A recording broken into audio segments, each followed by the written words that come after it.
What is up, guys? It is the Combat Addict, and I am here. Welcome to another edition of Combat Predictions. I'm really not that high key in real life. UFC Fight Night 175, I think, is happening between Edmund Shabazian and Derek Brunson.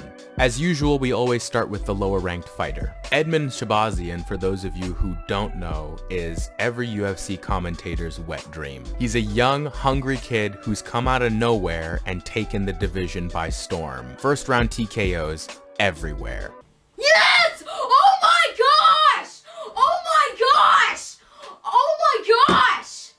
Oh my gosh! Not only that, the kid has been participating in martial arts since he was a toddler. There's just something about that feels good. When somebody who's dedicated their entire life to martial arts makes it to the UFC and spanks on a regular basis, it just feels good. And I don't know how true this is now, but apparently at one point he didn't even drink. He was a straight A student when he was in school, and he's always smiling. You can't not like him. I mean, to be honest, he makes me a little bit uncomfortable, but I think that's because I like him so much, it feels weird. Edmund trains with Edmund Tarverdian.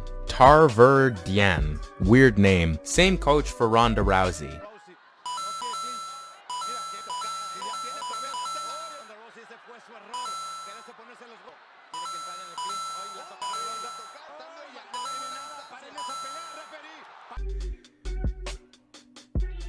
And we all know how that went. But Edmund actually has, striking that's good enough that he's getting finishes.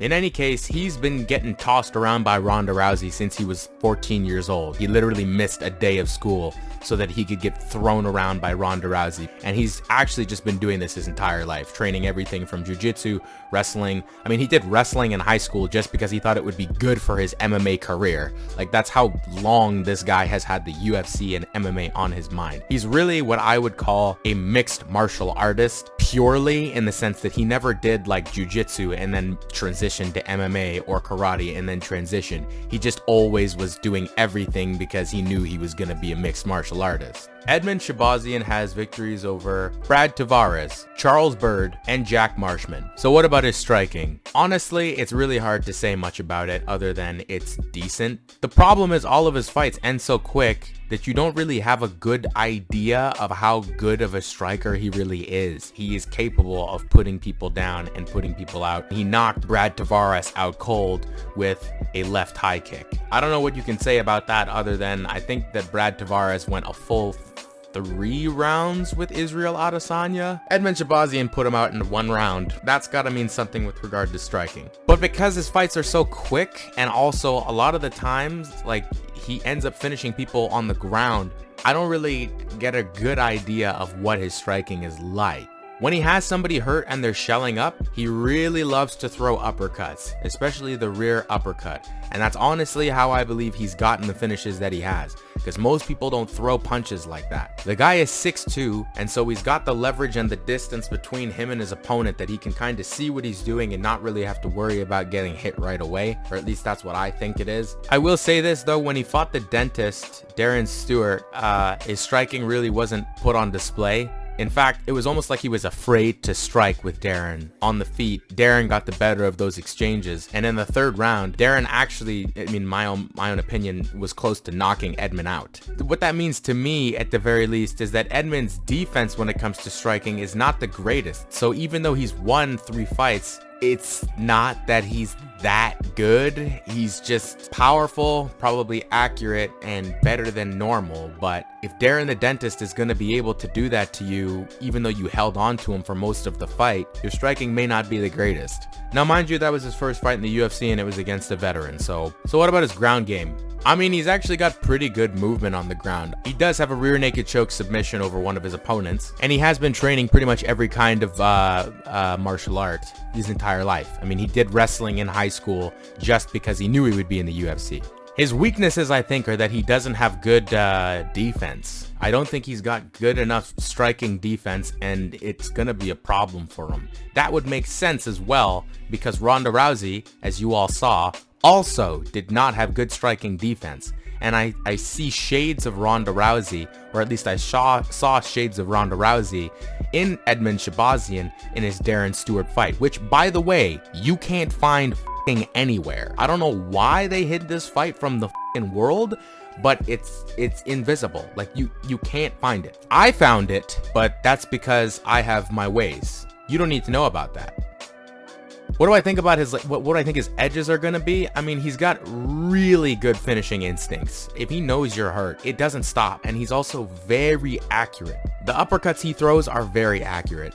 What I do want to say, though, is that even when he's finishing somebody on the ground, it's not even like most of the punches land clean on the person's face. Maybe about half of them do. But he's just throwing so many of them that inevitably enough of them are going to make it through, so that like the fight has to be stopped. He's a fucking carnivore. The kid looks so nice, but he really will tear you to shreds. Like, his fists are little piranhas going at you. Let's talk about Derek Brunson. The most I know about Derek Brunson is that he was a 3-time Division II wrestler. And then he's been around in the UFC for a while. His last 3 fights, he's won 2 of 3. He lost to Israel Adesanya. He won against Ian Heinisch and Elias Theodoro, who's got the weirdest fighting style I've ever seen. Derek Brunson's striking, he is really wild. All Derek Brunson, the way he would fight is just, honestly, the best word for it is juggernaut. I'm the juggernaut, bitch! He would literally plot forward with his torso angled out at an angle and just throw fists over his head over and over again until his opponent went to sleep, which makes for a lot of first round finishes. I mean, he dusted a lot of guys who were probably not in the top 10. The problem with that approach is it got him knocked out twice, once by Robert Whittaker and then again by Israel Adesanya. After that point, he took a very intelligent approach to his fights. He doesn't just plop forward and swing his arms like a maniac anymore unless he has the feeling that you're hurt. And if it appears that you aren't hurt, he'll stop, which I love. Like, it's a good thing that he's not doing that anymore. What about his ground game? Well, he was a 3-time Division II wrestler, so everybody knows that Derek Brunson is a wrestler. It's not that he can hold people down and grind them out per se, but it's just unlikely that you're going to be able to take him down or hold him in one place. Honestly, and I don't mean to offend Derek Brunson by saying this, but there really isn't a whole lot to Derek Brunson. From what I saw, it's just, he's got power in his hands, and he used to go wild, now he doesn't, and he can wrestle. That's pretty much it. All I can say is that sometimes he throws kicks, and usually it's just, 1-2 over and over and over again. I don't even think I've seen him throw an uppercut. If I had to say he had a weakness, I think it would be that he leaves himself open. When he does do that, finish him kind of attitude, his chin is up in the air and it's easy to take him out. And he's got a limited arsenal. Like, he doesn't use enough of his tools. So who do I think is going to win this fight? Look, this may not be a popular opinion, but I actually think Edmund is going to lose. And the reason that I think Edmund is going to lose is because it was clear to me that when he fought Darren the Dentist, he didn't know how to handle getting hit in the face like that. What he resorted to was wrestling, but Derek Brunson is a wrestler. Now, Derek Brunson is also a very cautious fighter now. He's not going to go in there all wild and crazy.